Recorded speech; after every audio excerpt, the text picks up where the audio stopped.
1, 2, 3, 4. 1, 2, 3, 4. TBH, before jumping into it, where did you learn the metronome trick?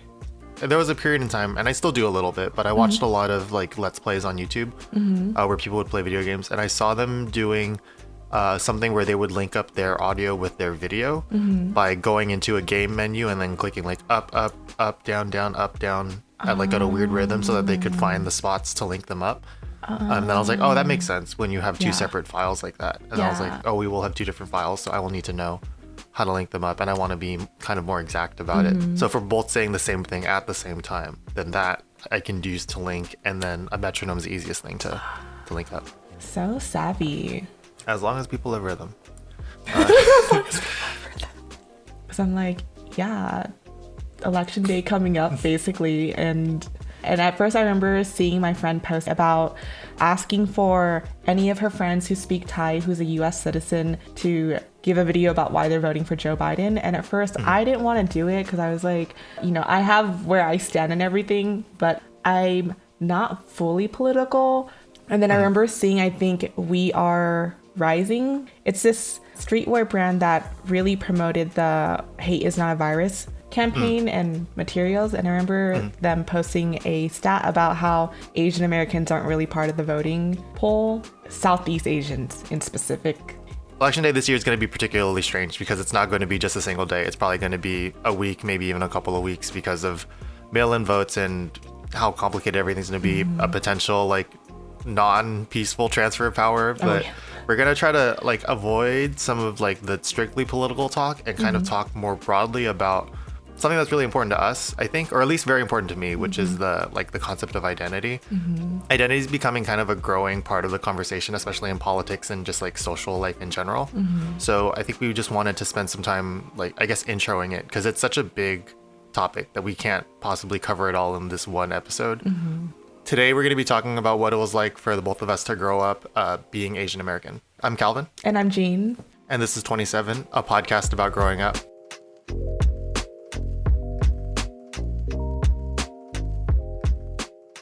Calvin, how was growing up? At least growing up, I can't describe the person who I was or am without talking about what got me here and my parents especially. Like my parents' lives and their decisions have had such a big influence on like who I am that it is impossible for me to like say all this stuff and not have to mention the fact that my parents did this because my parents immigrated from Vietnam during the Vietnam War. They wanted a better life for me, blah, blah, blah. Like all this stuff is so baked into like all the things that I grew up doing, all the things that I like ended up getting interested in and like the path that I took up until like maybe a couple of years ago, that it's hard for me to separate a lot of that stuff from like who I am. My growing up experience, I would say, is pretty typical of an Asian American person, or kind of the stories and stereotypes that you hear about like, I studied a lot, I played piano, I did sports. I guess that one's a little bit different. That is actually very different. Well, because what happened was like my family was super focused on wanting me to be well-rounded and academically ready. So like in my free time as a kid, I spent a lot of time doing workbooks. I didn't have a lot of like, hobbies. I didn't draw. I didn't play sports out of my own volition. I didn't have like personal interests. I just had things that I did.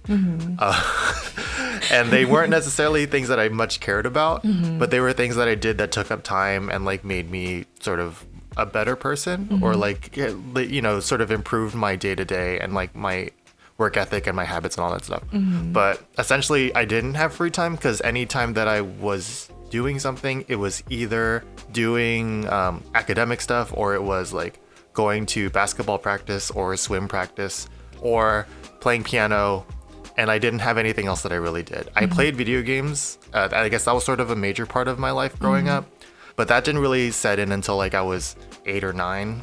A lot of my childhood is sort of a blur to me because it was all kind of this like I was doing these productive things and I didn't really have fun. I didn't have a lot of like friends or anything. Like I didn't have a big community outside of going to school. And then I never like had a best friend in like my basketball team or something. So I was sort of just on my own doing self-improvement stuff. What about you? I was like, for me, somewhat same boat, but I feel like different purpose, right? Because my mom put me in a lot of things, but it was because she needed to get things done. So she would have to, like, I have to be somewhere. And she had to put me in somewhere because she used to leave us home alone when we were kids. By mistake, I had called the police because I didn't know. I know. And so they showed up to our house and was like, you can't leave your kids at home alone. And I was probably 7. You know, before that, she was leaving us home alone before, like, you know, often to go drop off food or like do her, like anything that she had to do for work. And then after that incident happened was like, okay, we need to put them somewhere. So growing up, I would go to Temple for Saturday school and for summer school. I'd go to Kumon for after school tutoring and piano. Other than that, I was really good at being really involved in the things I would do. So really enjoyed making collages, really enjoyed just like imagining scenarios with my sister and my cousin, because I grew up with, you know, with kids around and also grew up with neighborhood kids. So in some way it was like very typical Asian American growing up and upbringing, but at the same time not, because I feel like my mom and dad didn't really restrict me, and they're just like, as long as you're not, you know, annoying us or anything, like as long as you're busy doing something, like it's okay. And also I have an older brother who is much more down the like rebellion American kid. So they were kind of going up against that as like what is a boundary for how much we put on our child and what's not a boundary to cross over. So that's kind of like, I think where my childhood was maybe like aligned up more to American than Asian. There are just some areas that like felt very differentiated between Asian and American. Like I grew up camping also. So, you know, I would go out camping and there's like a lot of white families out in Arizona on a lake, and we would go every week. And then the Asian part is like going to temple school and like going to a second language school and all that good stuff. I mean, that sounds so different than like the way that I grew up, because I had such a like a rigid structure to the way that I did things. Is Kumon a class or is it one-on-one? It's a class, right? They have 2 offerings is what I remember. I did a one-on-one because I was with my sister. So whatever we did, my mom just wanted us together. So we would be our own private class. Because for me, I like grew up going to essentially what was like an education supply store, like a place where teachers would go to get like worksheets and workbooks and stuff to like give to their classes. That was where I was going with my parents to buy books so that I could get ahead in school. I was essentially doing more school, like up until like to the point where I knew my multiplications tables by the time I was in kindergarten. Oh my god! And I like, or maybe first grade. I knew them really early. That's so and I had like completed geometry and probably like 8th grade level geometry by like 4th grade. I was like always ahead in terms of school, and that was because I didn't do anything besides school. And like when I would come home from school, I would do more school, and over the weekend I'd have school, and then I would play basketball, and then I would like maybe play Pokemon, and then that was like my whole life. Not that that's a bad thing, because I've like become successful, and like there are a lot of great things that have happened out of that. But on the other hand, I also like didn't establish a lot of social skills or like I never like hung out with people. Like I don't think in all of elementary school I'd like gone to somebody else's house. Yeah, same. I feel you on that. There's just some lines. I think there are some lines where you and I are similar about like how our parents integrated school and education and certain disciplines into our lives that really shape who we are. But I think where we differ is like how we position it for ourselves, where sometimes I feel like there are things that they've done for me that I reject, and that's how it's formulating where I am today, versus like accepting that, you know, they put all these things in me that is supposed to help me get to where I am to like get where I am today, like getting into college, you know. I give them like 50% of the credit, and then the other 50% is like goes into my challenging personality, where I like to challenge the things that they give me. And I think it's in that experience is what's given me my footing in what I believe in now, and like giving me the confidence to be able to move forward in life, even though I don't know what's going to happen. Yeah. And you had mentioned like being I guess technically a middle child and also a twin, right? Like that is such a huge, like that. I feel like that's the perfect recipe for being sort of more of a rebellious person. Is because I'm the eldest child, and I had nothing to like really compare the way that I grew up to, because I had like cousins, but I would see them maybe once a month, twice a month. And I never really had the chance to really like gauge like how do my aunts and uncles treat my cousins? Like I never really saw that. I just saw them in sort of like a hangout context. I never really had the deep insight of like how other people were being treated or growing up. And then even if I did, like it's my cousins, right? Like I don't think there's going to be a huge deviation within like my aunts and uncles about how they're going to raise their kids. So not having any sort of reference for like rebellious kids apart from like these like larger than life cartoon characters or like people on like Malcolm in the Middle, like I wasn't gonna model my life. I wasn't gonna be like, oh, I want to be like them. It was more just like I'm just gonna do what my parents say because they're the support and the like the guidance that I have. So I wasn't really much of a rebel as a kid. I call myself like the good rebel because I don't think I rebelled too hard. I think I rebelled just enough that there's like a good tack in our relationship that makes it fun now. You know, it took a lot of challenging to be able to get there, which is very different from my mom, right? I have a much more closer relationship to my mom because of that, and because she can talk to her, you know, Asian auntie friends about like the relationship she has with me, which is they think is also kind of bizarre because of the way I'm very playful with her or the way I push things with her. But it's definitely, you know, coming from the whole like 50-50 situation where 50% I accept like the disciplines that are important to you and like what you believe is valuable in a successful life. And then the other 50% is rebelling and saying like, I don't really believe in this thought process, and having that conversation with her of like, you need to position it like this. But I tell her like, at least this arguing with you is giving me the footing when I have to like stand my ground with someone else. And, you know, we can have a comfortable pushback or a comfortable playoff because there are some hard conversations that happen in life that you're not going to have your parents around. I was telling her like, you at least want to feel confident that when you throw me out in the world and you're not with me, that like I can actually hold it myself and I'm not going to come home crying to you. So she's like, okay, but, you know, lighten it up a little bit because, you know, it hurts. I'm like, okay, got it. We can compromise on that. Okay. My relationship with my mom is very, I guess we don't have that same like playful disagreement. The behavior that I sort of had as a child, I was very docile and I was very like, sure. Like I kind of, the same kind of energy that I have with you, or just like, oh, like I'll go along with it and like we'll see what happens, and you know, I'm down to try anything. That was sort of what my relationship was with my mom. So I was much more of like I'll go along with it and like, oh, let's see what happens, as opposed to like a person who would talk back and be much more like argumentative, I guess. That sounds negative, but I never had much of a back and forth with my parents growing up. Yeah.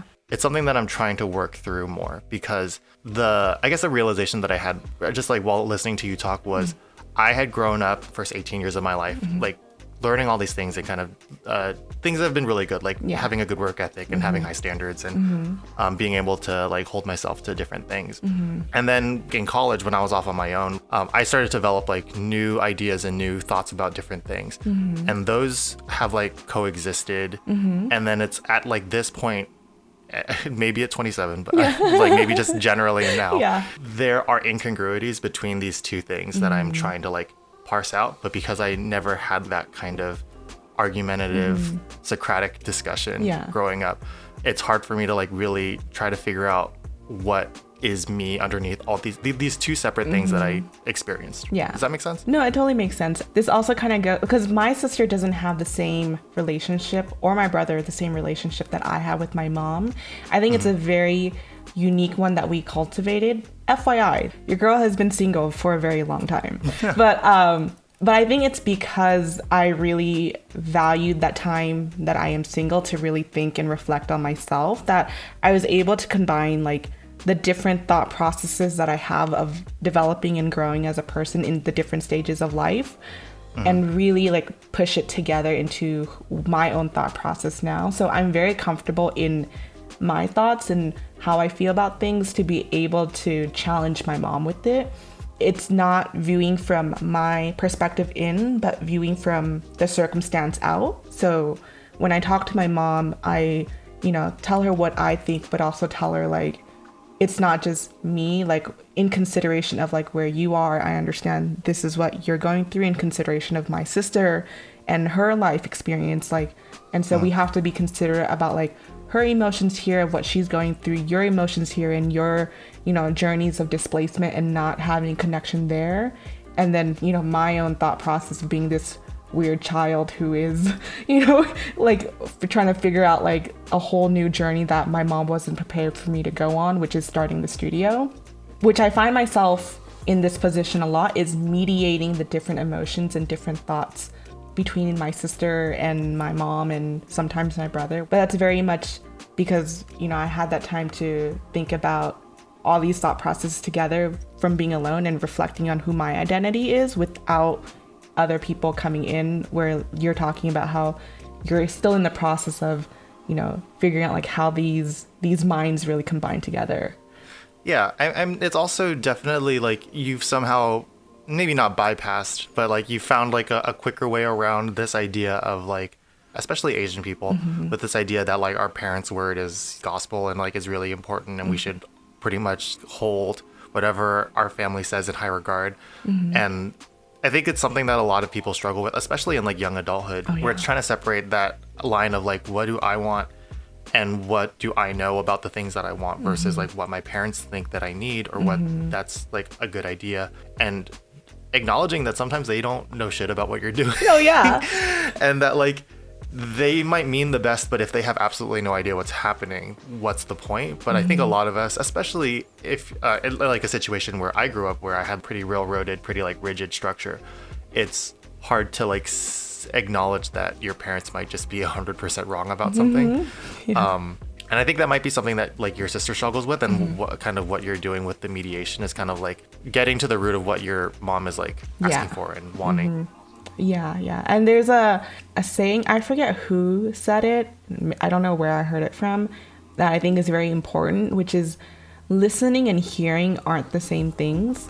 You have to, when I talk to my mom or when I see her and we have any conversations together, I listen to what she says, but I hear what she actually means, is my practice with her. So sometimes she'll come up suddenly and like say these things, and I just like look at her because she's all like hot and like, you know, coming in all like frantic, and then I'll just say, no, like, do we need to go pay something right now? Like, what is it that you forgot? And then she's like, yeah, actually I think I need to go pay this. And like that's what she's saying. But if I was to just listen directly to her, I would have probably started an argument about like, why are you pressing me for these things, and like what's going on? And it's like, okay, actually this was the concern. And it's not easy to practice. I think it's very, very hard, because I think you have to be vulnerable in that it might feel like it's attacking your, you know, your thought, or attacking like who you are in that moment, and you want to defend, and you just have to like take it in first and accept it,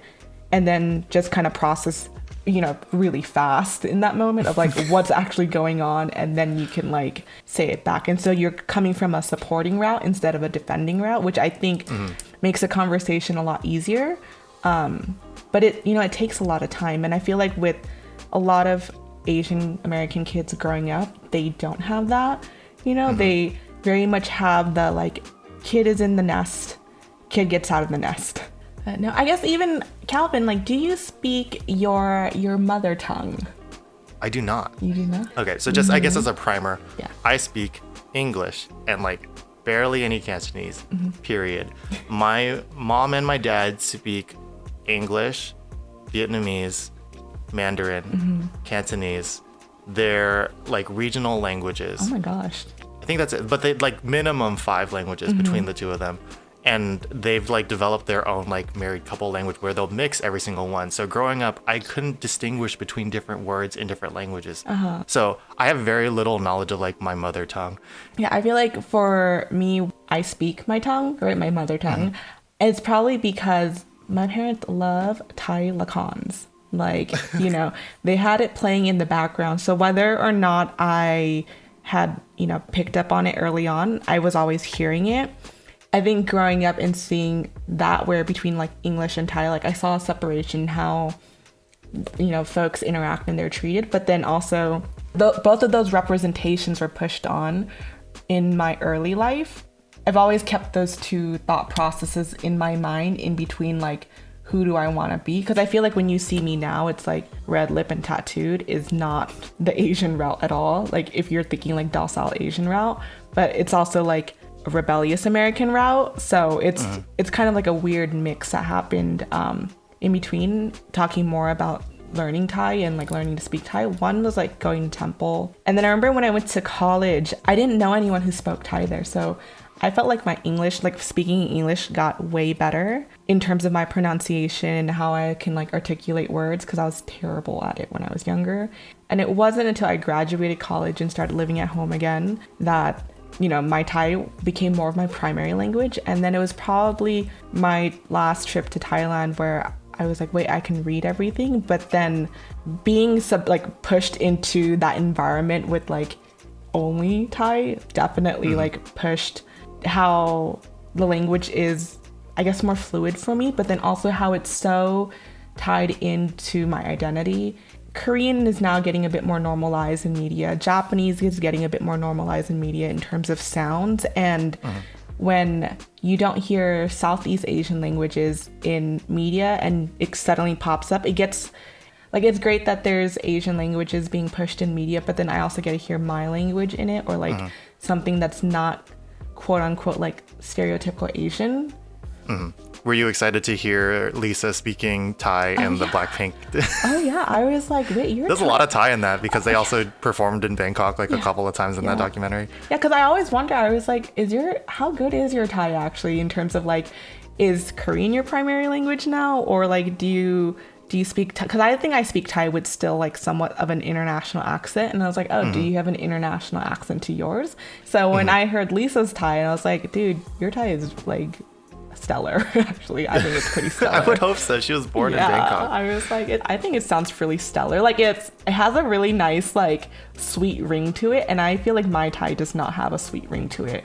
So I guess sort of addressing the more baseline question, and I know that Jean has some things that she wants to talk about involving it.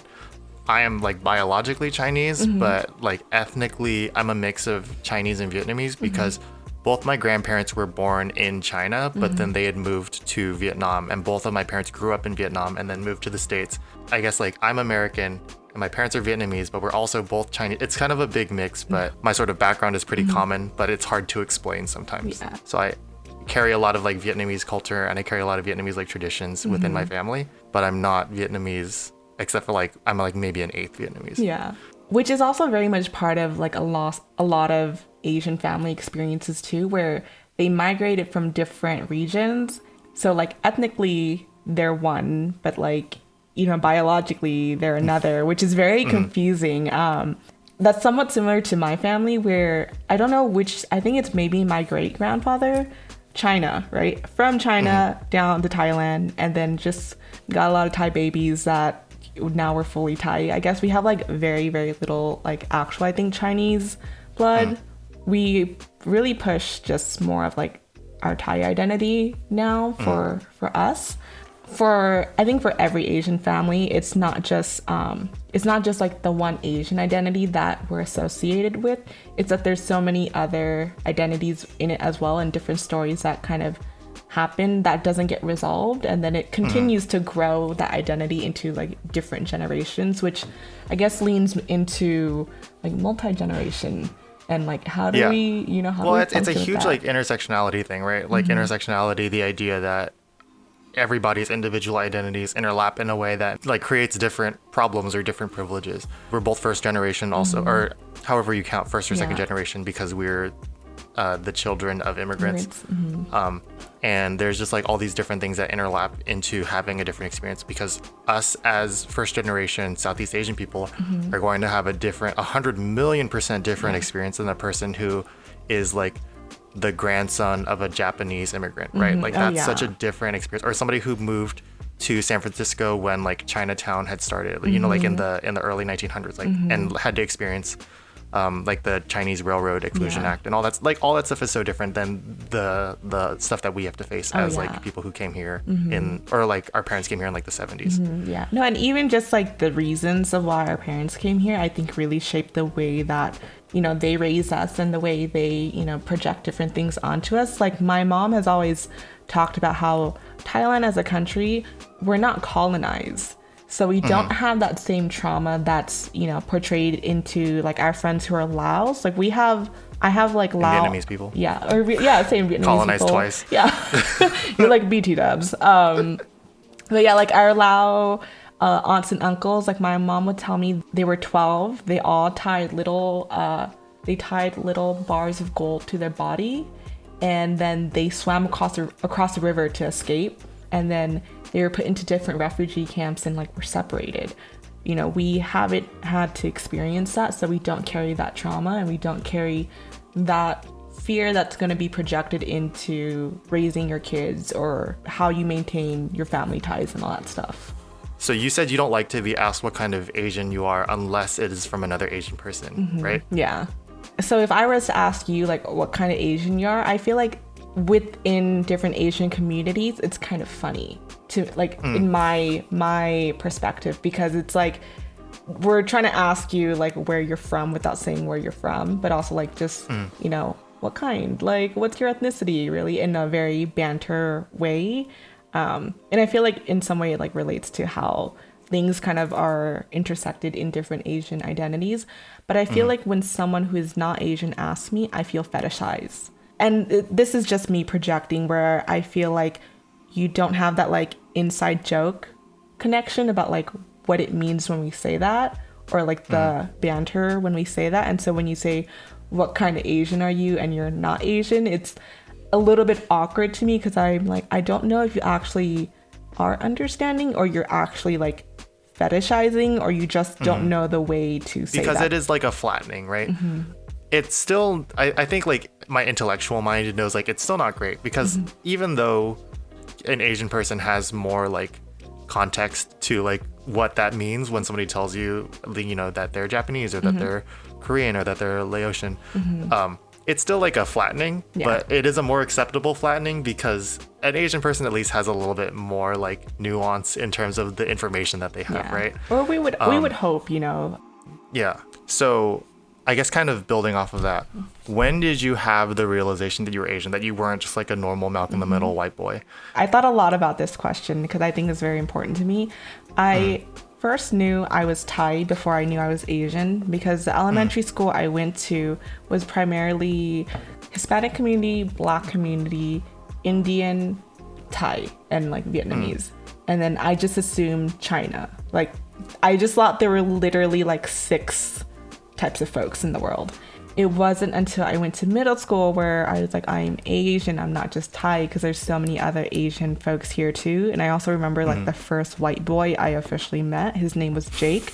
I still remember to this day. It's so funny.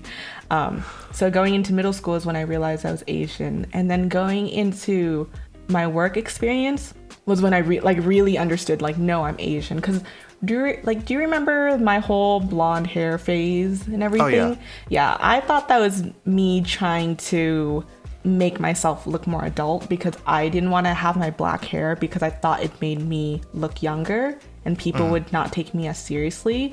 But I didn't realize it was because I was trying to play down my Asianness and trying to be more white or more Americanized so that I would be more accepted into a professional world.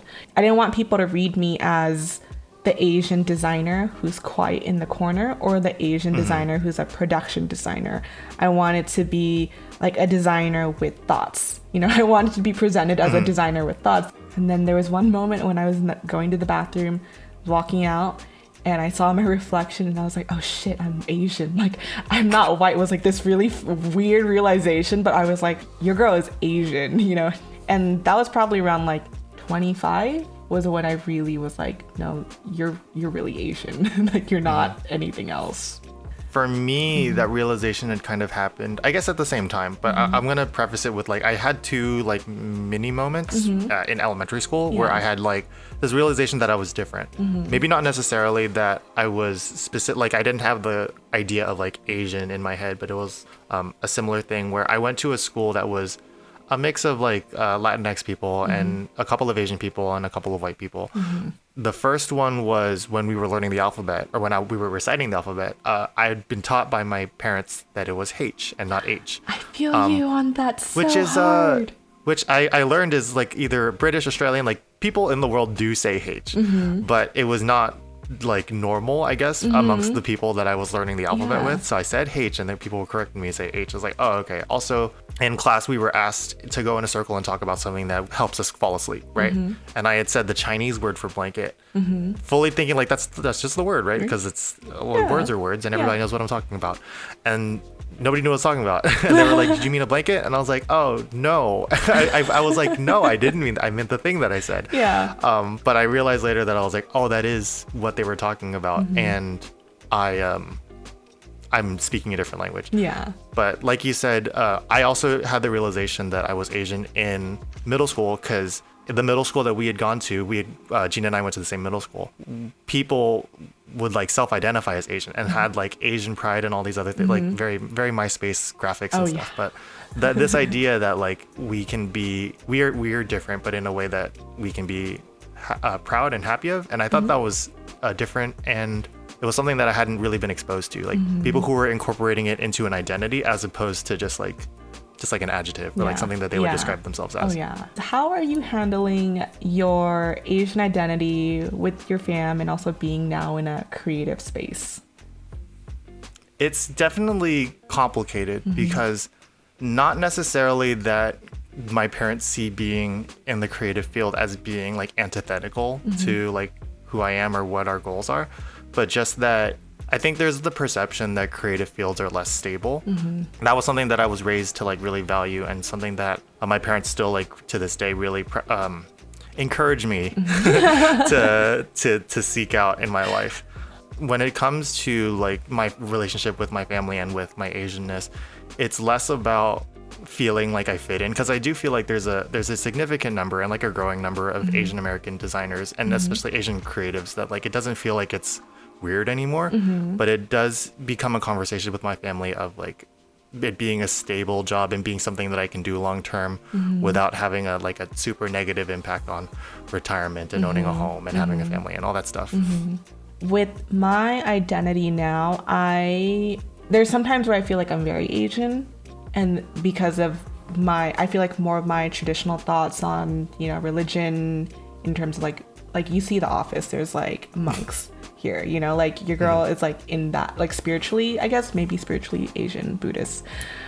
But then there are moments where I feel like it's, I guess, that rebel character that's really different in, I guess, probably Asian girl relationships, like, or Asian girl identity relationships, because there are times when I talk to some, Asian creative female identifying person, and they are very much coming from the daughter sense, and like I'm coming from a daughter sense, but in a very, again, like challenging way, where it's like, why would you not do this, why would you say this, why don't you push back here? And they're like, I can't because my mom or my dad. And I'm like, I understand what you mean by that. It's, again, like not having crossed a certain stage in life to understand like from the parent side what they mean, where being in a creative field definitely was scary for my parents. They're just like, they used to say, you have to go be a doctor, like you can do art on the side. And when I would tell them no in high school, they would like hide my color pencils or paints, and I would just go get new ones, basically. Like that was a funny relationship. It wasn't until going to college definitely helped them feel a bit more secure about me going down this path. And then once we went down the studio path, she saw that I can like support her and saw that I can support everyone, and like I am very much the family unit mentality. Like we move as a family, we take care of each other as a family, and like, which I think kind of ties into what Asian creative folks don't understand. And really coming from the parent mentality of like, it's not that they want you to get a high paying job. They might, I don't know your family, right? Like they might, but what they really want to know is that like, when they're no longer there, that you're going to be okay.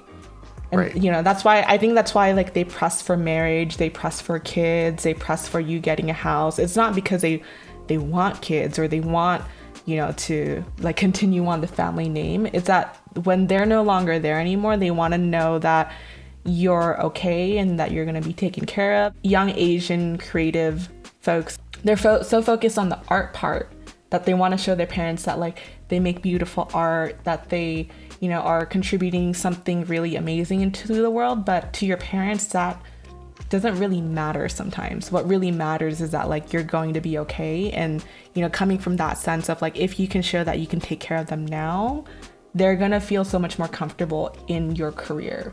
In addition to that, in terms of how Asianness plays like a role outside of creativeness and just in my life in general, it's definitely like trying to carve out a unique way of self-identifying that feels more honest to me.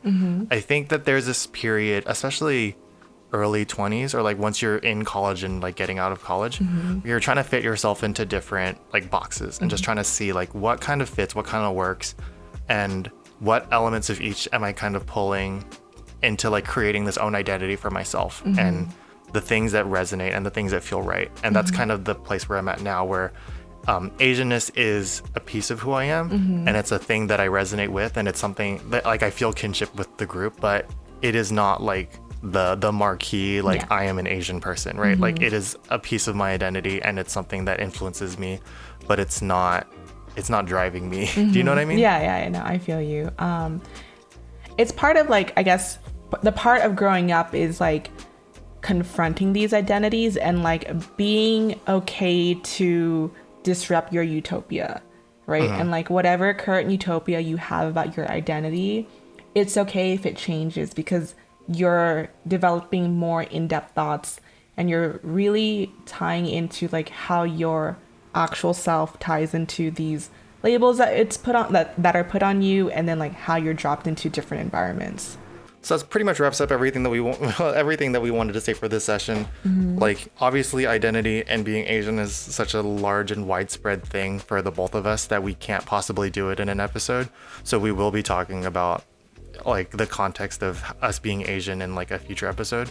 But this was sort of the primer, just some stories about growing up for the both of us and sort of the way that we see Asianness playing in our lives in the past and currently. But yeah, thank you for listening. Feel free to share our podcast however you listen to it, whether that's Apple Podcasts or on Spotify. I think I'm going to pass it over to Jean so that she can give us our final prompt, and then we'll say goodbye. I think the prompt would be going back to one of the questions we had, which was like, when was a positive moment that you felt Asian? Right? And like kind of or the identity that you are if you're not Asian. Yeah, or the identity that you are. And kind of think about like the context of why. Overall, like I feel like remove the pride sense of it, but really think about like what was that momentum that sparked it? Do you feel that momentum carried out into other aspects of your life and into other identities that you identify with? And using that to help guide you in whatever you're currently going through right now. Cool. Yeah. Yep. So we'll catch you all next time. Bye. Bye.